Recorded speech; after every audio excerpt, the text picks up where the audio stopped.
রাজশাহীর তানোরে গভীর নলকূপের পাইপে আটকে থাকা ২ বছরের শিশু সাজিদকে প্রায় ২৪ ঘণ্টায়ও উদ্ধার করা যায়নি। এর মধ্যে নলকূপটির মাটির ৩০ ফুট পর্যন্ত খুঁড়ে ফেলা হয়েছে বলে জানায় ফায়ার সার্ভিস। এর আগে বুধবার দুপুরে খেলতে গিয়ে ৪০ ফুট গভীর ও ৮ ইঞ্চি ব্যাসার্ধের গর্তে পড়ে যায় সে। ফায়ার সার্ভিসের ৫টি ইউনিট ছোট ২টি এবং একটি বড় এক্সকাভেটর এনে মাটি খনন শুরু করে।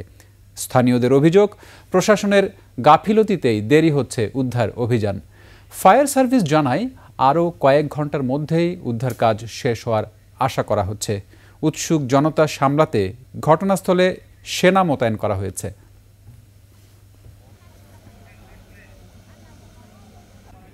প্রায় ২০ ঘন্টার মতো আমাদের স্থানীয় লোকজন কত অক্লান্ত পরিশ্রম করে আমাদের কিন্তু উদ্ধার কাজ আমরা চালাই যাচ্ছি। আমরা আশা করছি যে ইনশাআল্লাহ ভালো একটা রেজাল্ট আমরা নিয়ে আসবো।